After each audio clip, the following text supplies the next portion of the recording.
একটি সুন্দর ও বাসযোগ্য বাংলাদেশ গড়ে তুলতে বৃক্ষরোপণে কোনো বিকল্প নেই। গাছ শুধু আমাদের অক্সিজেনই দেয় না, পরিবেশের ভারসাম্য রক্ষা, জলবায়ু পরিবর্তনের বিরূপ প্রভাব মোকাবেলা এবং ভবিষ্যৎ প্রজন্মের জন্য একটি নিরাপদ পৃথিবী নিশ্চিত করতে গাছের ভূমিকা অপরিসীম।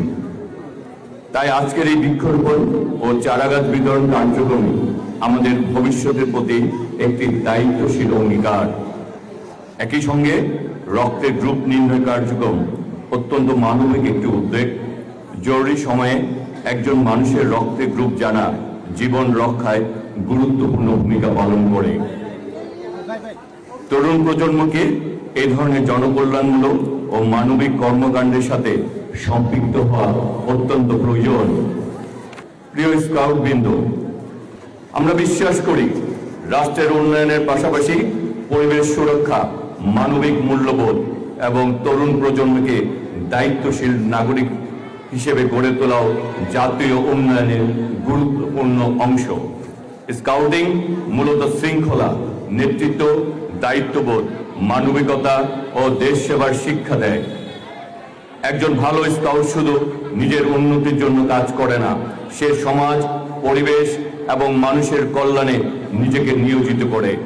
আমি বিশ্বাস করি আজ এখানে যে চারাগাছগুলি রোপণ ও বিতরণ করা হচ্ছে সেগুলি একদিন বড় হয়ে আমাদের পরিবেশকে সমৃদ্ধ করবে এবং আগামী প্রজন্মের জন্য একটি সবুজ বাংলাদেশ গড়ে তুলতে অবদান রাখবে।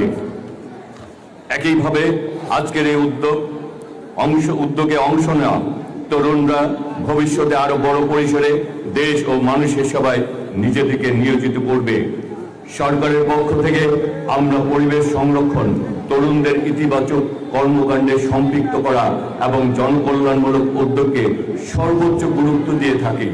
সরকারি উদ্যোগের পাশাপাশি সমাজের বিভিন্ন সংগঠন, স্কাউট গ্রুপ, তরুণ সমাজ এগিয়ে এলে একটি পরিচ্ছন্ন, সবুজ ও মানবিক বাংলাদেশ গড়ে তোলা আরো সহজ হবে। আমি আজকের এই আয়োজনের সাথে সংশ্লিষ্ট সকলকেই আন্তরিক ধন্যবাদ জানাই। বিশেষ করে আয়োজক স্কাউট গ্রুপগুলির নেতৃবৃন্দকে, সদস্যদের এমন একটি সুন্দর উদ্যোগ গ্রহণের জন্য অভিনন্দন জানাচ্ছি। আসুন আমরা সবাই মিলে অঙ্গীকার করি একটি গাছ লাগাবো, একজন মানুষের প্রয়োজনে রক্তদানে এগিয়ে আসবো এবং আমাদের প্রিয় বাংলাদেশকে আরো সবুজ, সুন্দর ও মানবিক গড়ে তুলবো।